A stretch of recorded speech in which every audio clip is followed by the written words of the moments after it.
Добро вечер, јас сум Ивана Алексовска, вие го следите Дневникот на ТВ+. Најпрвин кратките најави. Нема нови случаи во Куманово изминатото деноноќие. Со заштитни столпчиња до безбедни пешаци. Семејство Василевски бара помош од хумани граѓани.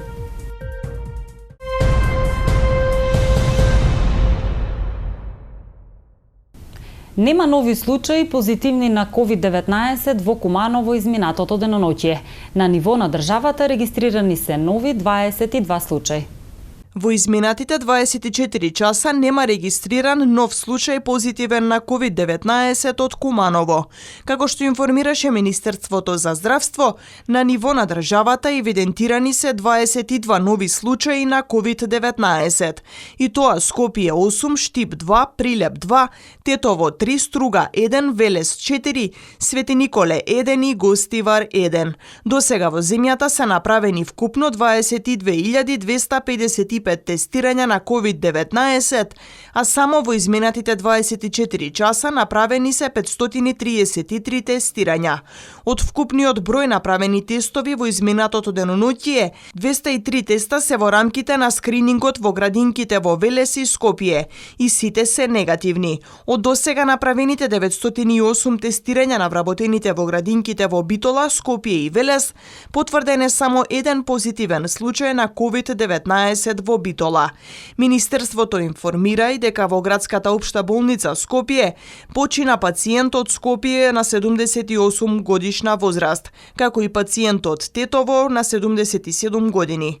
Вкупната бројка на COVID диагностицирани во нашата земја од почетокот на епидемијата изнесува 1839, бројката на оздравени пациенти е 1351, на починати 106, а во моментов бројот на активни случаи во земјата изнесува 382. Инаку изминатото деноноќие Институтот за јавно здравје регистрира 50 оздравени пациенти, од кои од Скопје 16, 10 од Куманово, 6 од Прилеп, Тетово 15, Велес, Крива Паланка и Валандово по 1. Владата на Република Северна Македонија на денешната седница го прифати предлогот за нормализирање на јавниот градски и меѓуградски јавен превоз од и кон општина Куманово, објави премиерот Оливер Спасовски на својот Facebook профил. Со цел да се спречи ширењето на коронавирусот во нашиот град, градскиот и меѓуградскиот јавен превоз со одлука на владата беше укинат на 24 март.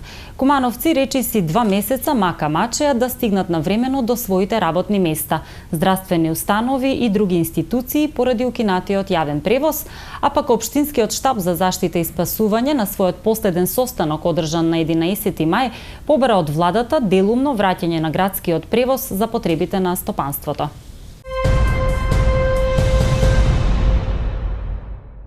И во наредниот период општината ќе продолжи со поставување на заштитни столпчиња на булеварите и улиците во градот. Целта е да се ослободат тротоарите од непрописно паркираните возила, со што ќе се зголеми безбедноста на пешаците и на велосипедистите. Општина Куманово преку поставување заштитни столпчиња на булеварите и улиците во градот се обидува целосно да ги ослободи тротоарите за пешаците и велосипедистите. Со оглед на фактот што голем број несовесни граѓани своите возила секојдневно ги паркираат на тротоарите, изминатиот период општината реализираше повеќе проекти преку јавното претпријатие за просторно и урбанистичко планирање.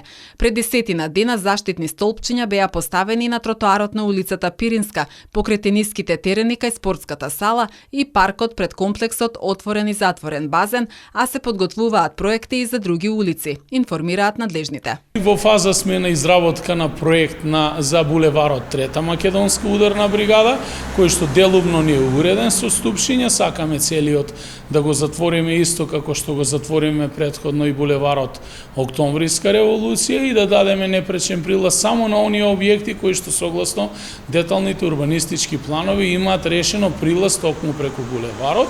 Нема да има исклучоци. Следната фаза ќе биде изработка на проект на улицата 11 ноември и се надевам дека во тој тренд ќе продолжиме и на други локации во градот. Сведоци сме на многу локации, изградивме нови тротоари, како што е случајот со улицата Тоде Думба, Драган Стопаревиќ и икс други улици, каде што истите повторно се користат за паркирање на возилата и во ова прилика апелирам да ги паркираме своите возила или во гаражите или на јавните паркинзи таму кај што има место, бидејќи тротоарите се сепак за граѓаните. Паралелно со ова, се работи и на хортикултурно уредување на зелените површини и чистење на градот преку јавното претпријатие Чистота и зеленило, дезинфекција и ноќно миење на улиците, обележување на пешачките премини и сообраќајниците на повеќе локации во градот. Што се однесува до останатите проекти согласно годишната програма, велат надлежните, веднаш по укинувањето на вонредната состојба, општината ќе може да распише јавни повици за тендерски постапки за избор на изведувачи и да се продолжи со реализацијата на подземната и надземната инфраструктура во градот. Во СВР Куманово вчера вечер било пријавено дека на улицата ЈНА во Куманово едно лице кое управувало патничко моторно возило со непознати регистарски ознаки испукал 3 куршуми од огнено оружје. Увид на местото на настанот извршила екипа од СВР Куманово, при што биле пронајдени и подигнати 3 чаури. Полицијата работи на целосно расчистување на случајот.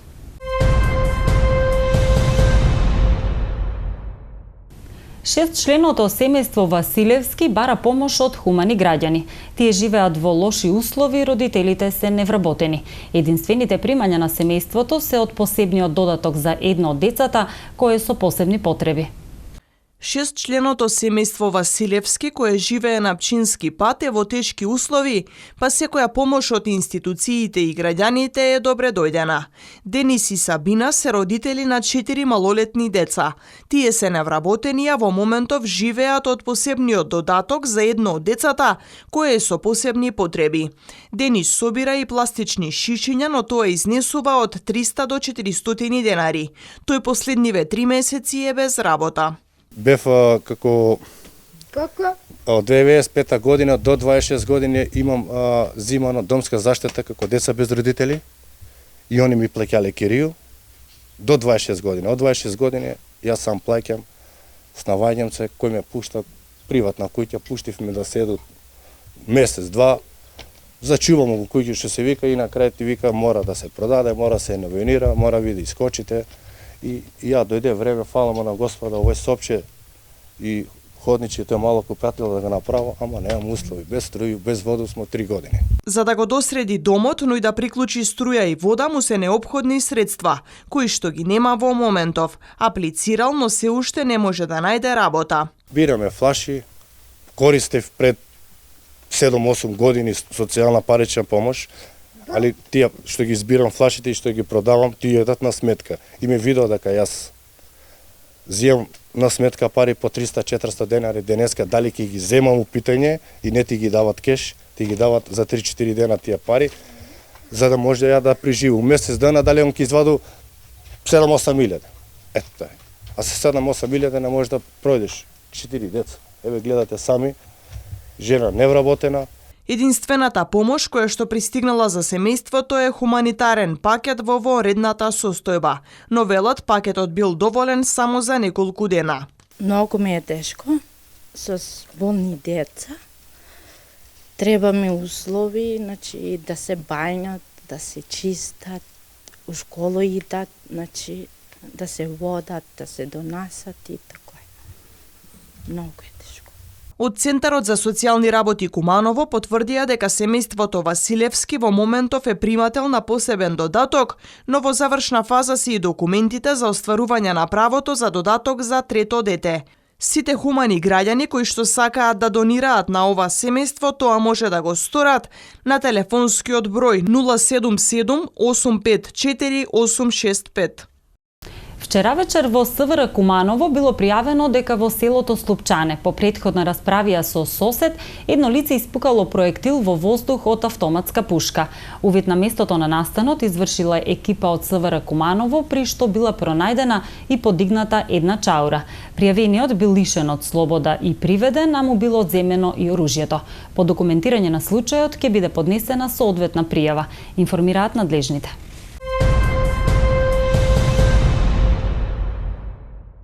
Почнува нов инвестициски циклус во обновливи извори на енергија. Подпишани се договори со 23 инвеститори за изградба на фотоволтаици на приватно земјиште со вкупна инсталирана моќност од 21 мегават. Информираше денеска министерот за економија Кресник Бектеши. Од денеска ќе може да стартува изградбата на фотонапонски електроцентрали на приватно земјиште, според тендерот што беше објавен минатата година за доделување премии за струја од вакви централи. Тоа го соопшти на пресконференција министерот за економија Кресник Бектеши, кој денеска ги потпиша договорите со инвеститорите.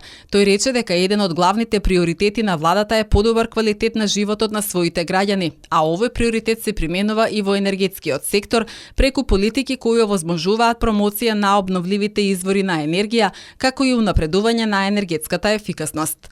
На почетокот на август минатата година беше објавен јавниот повик за доставување и за доделување на премии за електрична енергија производена од фотонапонски централи на приватно земјиште. Тендерската постапка за доделување на премии се спроведе како отворена постапка на најтранспарентен можен начин, при што беа доставени 44 понуди. И по комплетно спроведената евалуација и роковите за жалби се утврдени дека од понудените 27 мегавати потпишани се договори за право на користење на премија за вкупно 21 мегавата.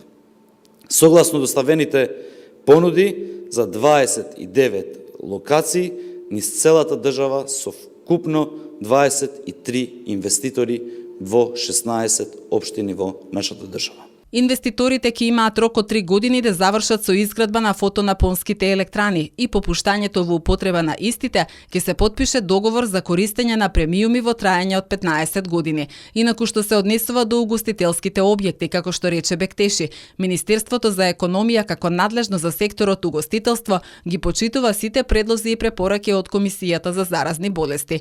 Во зависност од препораката од Комисијата, владата ќе расправа и ќе донесе соодветна одлука кога ќе почнат со работа угостителските објекти, порача Бектеши. Театар Куманово започна со драматизација на книги за најмладите во соработка со Издавачки центар 3. Во ова време на пандемија, читањето секако треба да биде едно убаво искуство. Затоа актерите од Театар Куманово подготвија видеодраматизација на книгата за деца Лили Сама од Джеклин Вилсон, со која сакаме да ги анимираме најмладите да читаат, а со самото тоа да ја представиме и драмската уметност онлайн, секако прилагодена на моменталните услови. Секоја книга која ќе се драматизира ќе биде доделена на некој од нашата публика, со што очекуваме да наидеме на позитивен одговор до моментот кога ќе се видиме во театарските сали, велат надлежните од оваа установа.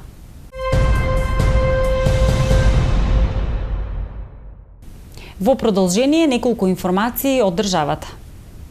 Лидерот на СДСМ Зоран Заев изјави дека има простор за разговори со опозицијата за датум за предвремените парламентарни избори се до завршување на vanredната состојба во следните 7 до 10 дена. Но доколку не се најде решение, потоа ќе мора да се почитуваат уставните одредби и законските рокови и да се оди на избори на кои што тој е убеден дека ќе победи. Според Заев, бојкот на изборите не може да има бидејќи кандидатските листи веќе се прифатени, а е извршено и жребувањето. Според него, на вчерашната лидерска средба за терминот 21 јуни, тие добиле подршка од ДУИ, од ДПА и од БЕСА. Алијансата на албанците и Алтернатива предложиле избори на 26 јули, додека ВМРО ДПМН е на 23 август, 30 август или 6 септември. Но поради продолжениот викенд бил предложен 13 септември. Лидерот на СДСМ го повтори ставот дека не е добро да има избори на крајот на август или почетокот од септември, поради можноста за следен пик од коронавирусот. Посочи на извештаите на Комисијата за заразни болести и на Светската здравствена организација, како и на изборите кои ќе се одржат во соседните земји како Србија, а потоа и Хрватска. Српската премиерка Ана Брнабиќ изјави дека ќе настојува да го либерализира влезот во Србија што е можно повеќе, потенцирајќи дека покрај заштитата на човековото здравје, целта е да се постигне што е можно поскоро целосно економско закрпнување и раст. Таа повтори дека на 1 јуни ќе стапи во сила либерализиран режим на граничните премини со 4 држави во регионот: Црна Гора, Босна и Херцеговина, Албанија и Северна Македонија, без обврска на граѓаните на тие земји да имаат негативен тест за COVID-19 при преминување на границата со Србија. За државјаните на овие земји нема потреба од овие тестови, тие ќе влегуваат во Србија како и пред појавата на COVID-19, изјави српската премиерка. По Србија, која од 1 јуни за македонските државјани нема да бара тест за коронавирус, најверојатно од 1 јули и Грција нема да бара тестирање за COVID-19.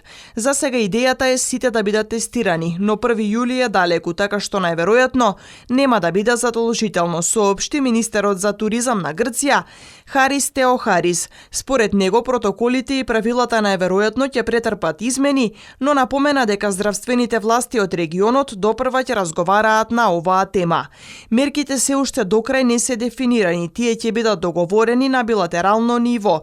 Се очекува наскоро да има разговори на сите нивоа и ќе се најде решение за сите земји од Балканот, порача Теохарис.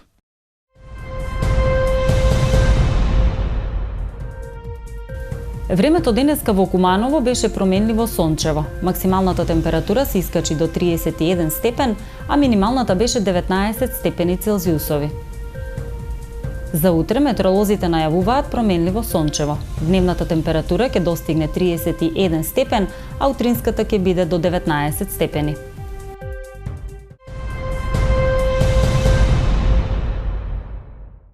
Ви благодарам за вниманието, имајте пријатна вечер.